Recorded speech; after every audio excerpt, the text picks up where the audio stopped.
पूज्य श्री महाराज जी को, जिनके प्रतिभा प्रभाकर के प्रखर प्रकाश से पूरा प्रदेश प्रकाशित हो रहा है और देश जिससे प्रकाशित होने की प्रतीक्षा कर रहा है। पूज्य श्री महाराज जी।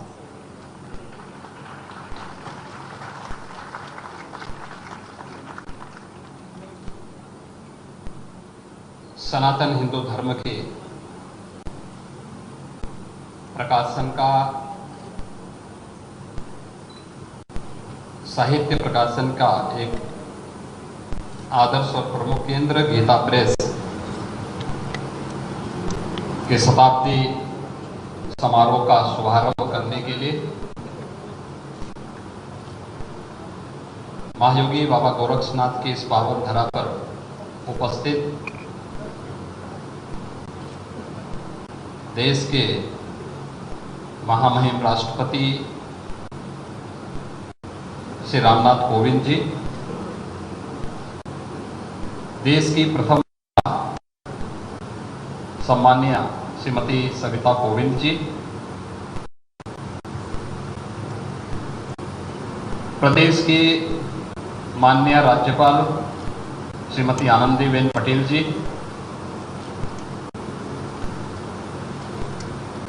गीता प्रेस के जनरल सेक्रेटरी श्री विष्णु प्रसाद चांद कोटिया जी, गीता प्रेस के ट्रस्टी श्री वैद्यनाथ अग्रवाल जी, आज के इस कार्यक्रम में उपस्थित गोरखपुर के सभी हमारे सम्मानित जनप्रतिनिधिगण, गीता प्रेस गोरखपुर के सभी ट्रस्टीगण, गोरखपुर के माननीय श्री राज्यपाल महोदया को श्री रामनारायण जी चांडक अंगवस्त्र से सम्मानित करेंगे मुख्यमंत्री जी को, और गुच्छ देकर सम्मानित करेंगे श्री नारायण प्रसाद जी अजिसरिया।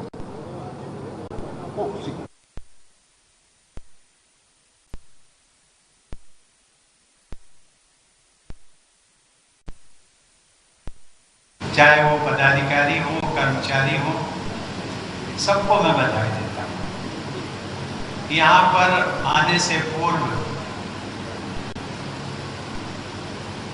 मुझे गीता प्रेस के सभी कर्मचारियों से मिलने का भी अवसर मिला।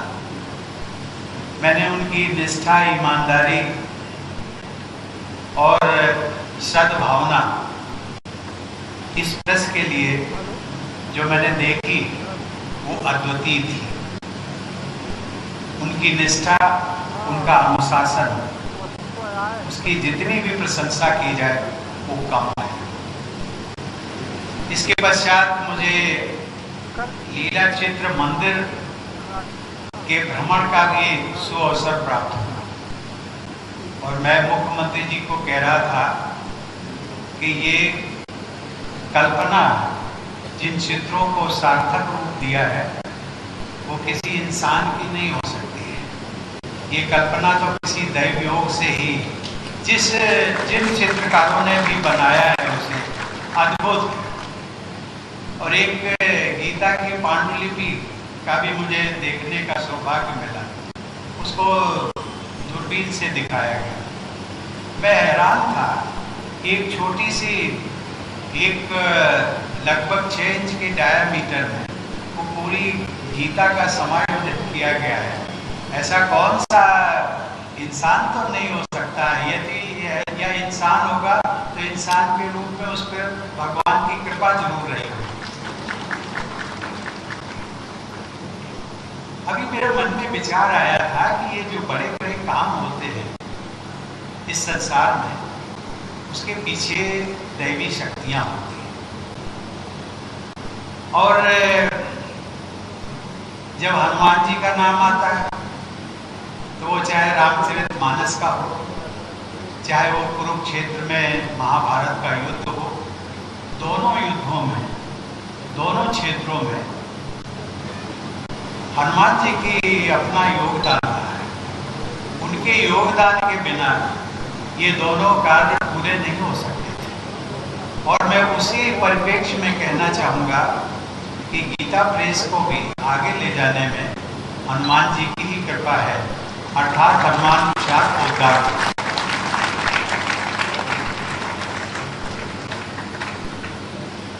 देवी और सज्जनों, मेरे जैसे सामान्य व्यक्ति के लिए गीता प्रेस भवन में मेरा कभी नहीं आना, यद्यपि गोरखपुर आने का सहयोग कई बार आना, मेरे जैसे सामान्य व्यक्तियों की एक अवधारणा रही, और अवधारणा केवल मात्र प्रेस की है कि भाई एक प्रेस होगा, एक पुराना भवन होगा, सजाया गया होगा, खंडर होगा, जैसा भी होगा, उसमें कुछ कर्मचारी होंगे, कर्मचारियों की कभी कभी हड़तालें भी होती हैं, इनकी भी हुई थी, लेकिन उसमें भी दैव कृपा से सब ठीक हो गया। लेकिन एक सामान्य जो अवधारणा कि प्रेस क्या होता है, एक प्रेस जहाँ पर मशीनें लगी होंगी, छपाई का काम चल रहा होगा, वहाँ पर उनका पुस्तकों का हो अथवा जो भी साहित्य निकलेगा उसका वितरण की क्या व्यवस्था है, बेचने की क्या व्यवस्था है, वो सब व्यवस्था यहाँ पर उपलब्ध होगी। लेकिन आज तो मुझे देखने को मिला कि ये गीता प्रेस नहीं है, बल्कि ये साहित्य का एक मंदिर है। ये संभव नहीं हो सकता।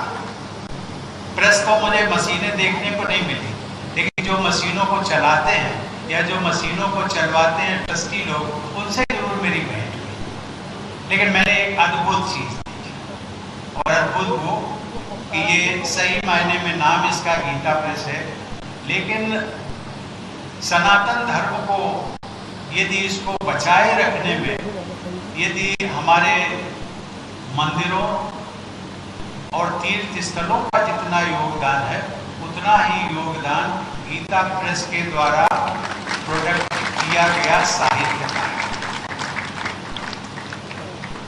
आज मुझे एक और प्रसन्नता हुई, जब मैं यहाँ आया, कई कार्यक्रमों में जाना संभव होता है, तो अपनी देखता हूँ अपनी बहनों और बेटियों के बारे में, सोचता हूँ उनकी संख्या कम होती है, और होती भी है तो कभी पीछे बैठने को मिलता है। लेकिन आज मुझे बहुत बड़ा सुकून मिला कि कम से कम आप लोगों ने न केवल स्थान दिया, बल्कि अपने से भी एक ऊंचा स्थान दिया। और इस प्रकार की जो भावनाएं होती हैं, वो केवल न केवल एक दैवी गुण या सद्गुण के कारण ही हो सकती है, जिस किसी के भी मन में आया होगा। अन्यथा एक इसका दूसरा रूप भी हो सकता था कि उनको आगे बिठा दिया जाता और ट्रस्टी लोगों को वहां बिठा दिया जाता, एक ये भी हो सकता था।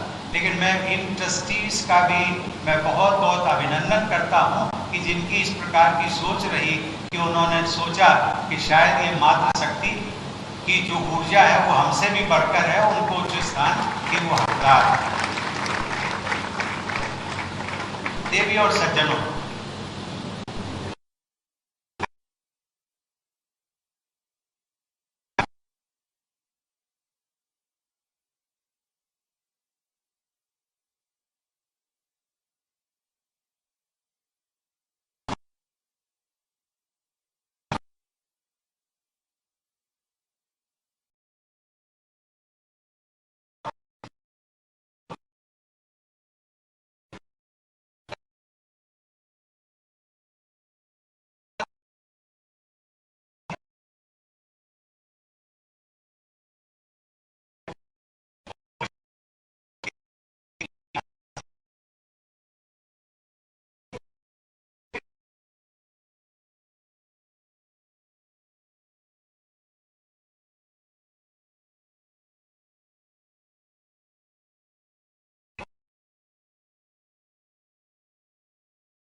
मयि परां कृत्वा मामेव ऐषति असंशयः। अर्थात अत्यंत भक्ति से जो व्यक्ति इस परम गोपनीय संवाद गीता ग्रंथ को मेरे भक्तों से कहेगा, भगवान कृष्ण ने कहा, वो मुझे ही प्राप्त होगा, इसमें कोई संदेह नहीं।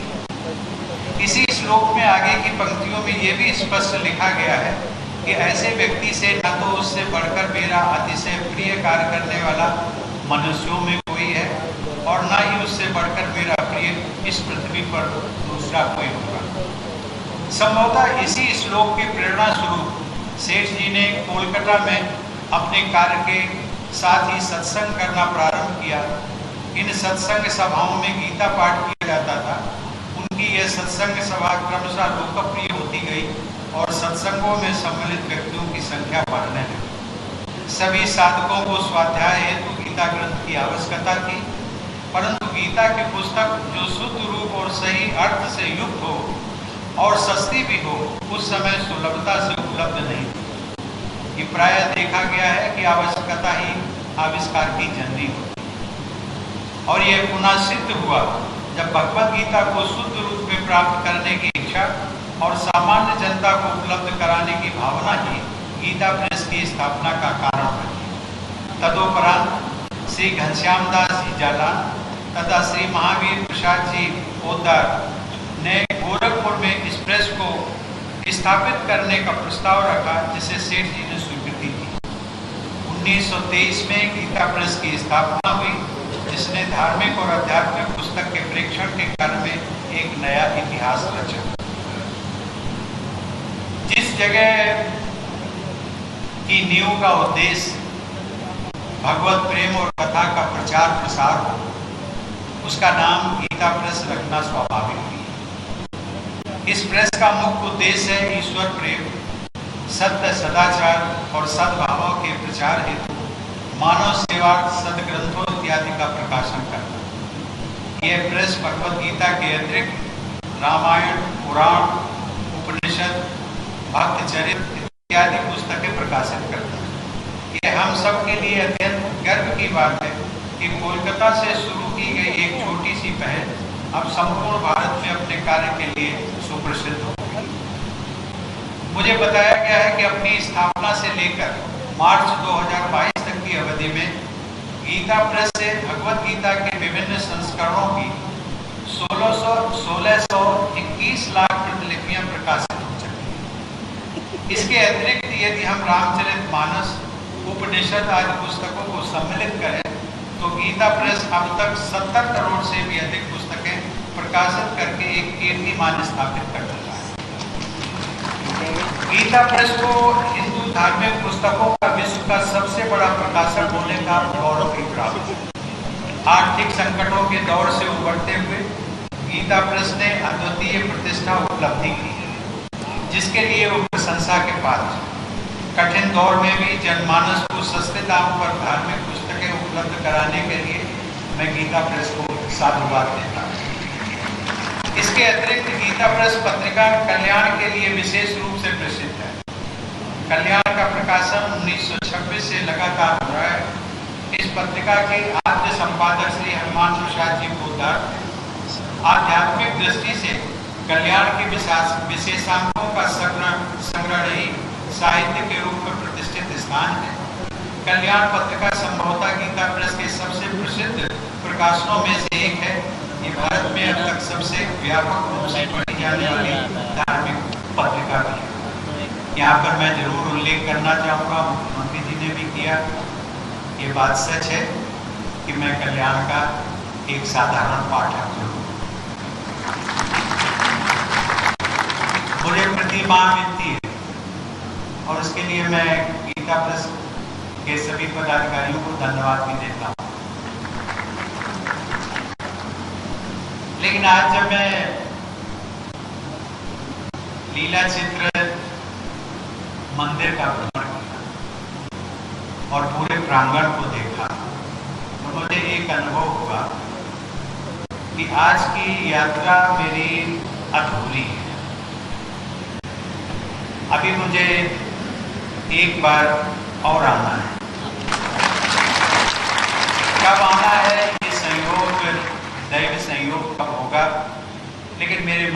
इच्छा है और मैं ईश्वर से प्रार्थना करूंगा कि मेरी इच्छा ये जल्द से जल्द पूरी हो। देवी और सज्जनों, कल्याण पत्रिका जिसका मैं उल्लेख कर रहा था, राष्ट्रपिता महात्मा गांधी जी का लेख प्रकाशित करने का भी सौभाग्य प्राप्त है।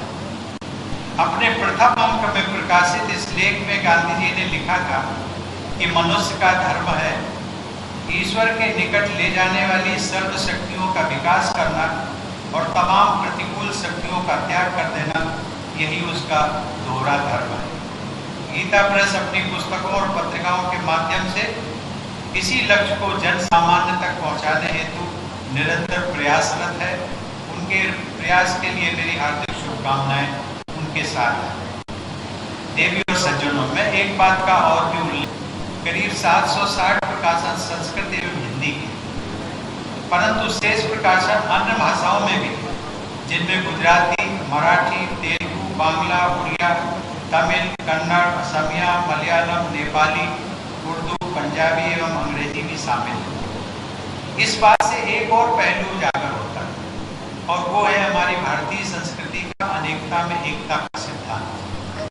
भारतीय संस्कृति में धार्मिक एवं आध्यात्मिक आधार पूर्व से लेकर पश्चिम और उत्तर से लेकर दक्षिण तक एक ही। यदि रामायण हिंदी में लोकप्रिय है तो तमिल और गुजराती में भी उतनी ही प्रसिद्धि एवं मान्य है। सामाजिक संस्कृति का इससे बेहतर उदाहरण मिलना कठिन होगा जहाँ एक ही कथा एवं विचारधारा अनेक भाषाओं में उपलब्ध हो और मान्य भी हो।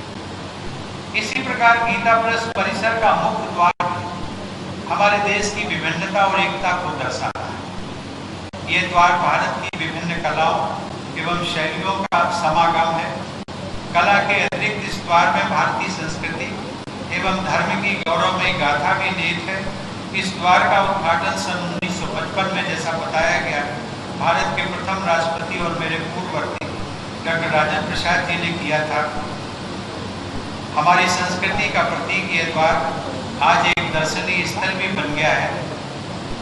ये मेरा सौभाग्य है कि इस गीता प्रेस परिसर का मुख्य द्वार का आज मुझे दर्शन करने का भी सौभाग्य मिला।